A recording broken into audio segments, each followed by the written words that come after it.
Merry Christmas, everyone, and Happy New Year. I hope you've all had a great holiday as you go back to school virtually because of COVID-19. This Wednesday in the church, we are celebrating the Epiphany. It's when the wise men or the Magi went to visit the baby Jesus in the manger. And I thought today I would share a short Russian folk tale with you. It's called Baboushka and the Three Kings. And I'm going to simply read this short book to you and show you the pictures inside the book.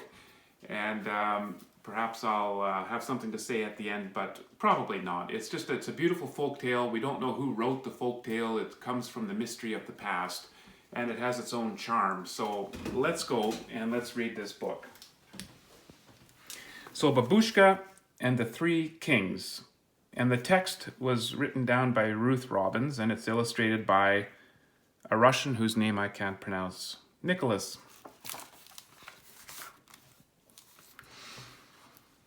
Long ago and far away, on a winter's evening, the wind blew hard and cold around a small hut.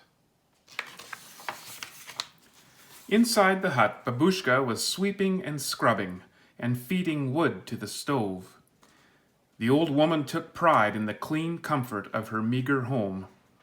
The swirling snow drifted and deepened outside. Baboushka's hut felt snug around her. Her warm stove was the center of a cold world. As day turned into night, a trumpet call sounded on the wind. A train of travelers was approaching. Leading the procession was a magnificent sleigh drawn by 3 white horses. In the sleigh rode 3 men, splendid figures, wearing jeweled crowns and cloaks of crimson and ermine. Men on horseback followed the sleigh, and behind them trudged men on foot. The procession stopped at the door of Baboushka's hut. Baboushka heard a knock.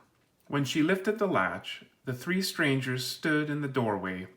The poor woman looked in wonder at their elegant dress, their frosted beards, their kind eyes. What manner of men were these?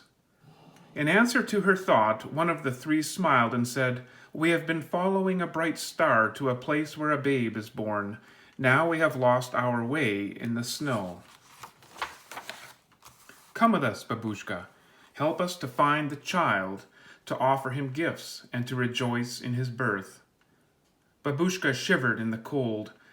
She hugged a shawl tightly around her thin shoulders. "Good sirs, come in and warm yourselves by the stove. I've not yet finished my day's work. And I shudder to go out on such a cruel night. Morning is wiser than evening. Rest here this night, and I will go with you in the dawn." "There is no time to linger, Baboushka," answered the strangers. "If you cannot come with us now, we must continue our journey." They turned and disappeared into the storm.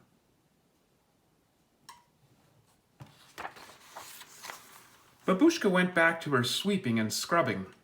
Her work finished, she sat down to a lonely supper close by the stove. The warmth of the fire reached into her heart. She felt a sudden tenderness and joy for the newborn child. "What grand gentlemen, those 3! They did not seem like kings," she said aloud. "It is no ordinary babe they seek. Yes, I must go and follow them." To find the new babe, to offer him her gift, was now her one yearning. This thought burned in her mind like a candle in the dark.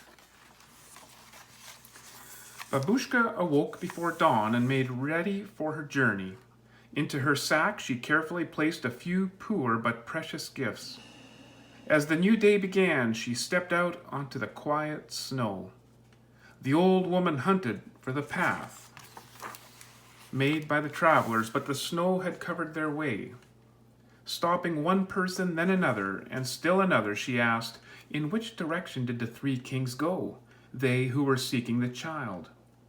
Neither old nor young could tell her.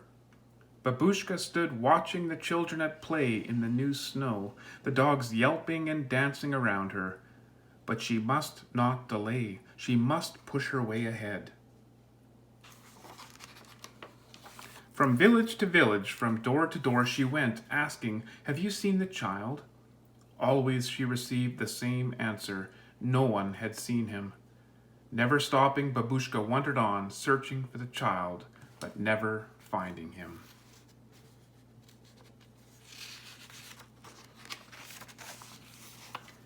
It is said that every year, at the season when the birth of the child was first heralded, Baboushka renews her search across that land with new hope.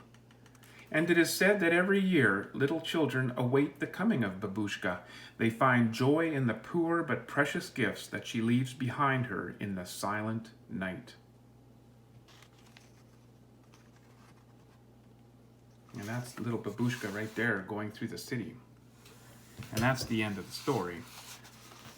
So it's a beautiful little tale, my friends, of the search for the baby Jesus. And as this new year of 2021 begins, the prayerful hope, I think, for all of us, for your parents, for your teachers, for yourselves, for myself and my family, is that our minds and hearts will remain open to goodness and to divine love and grace, and that we will keep searching for the baby Jesus all year long.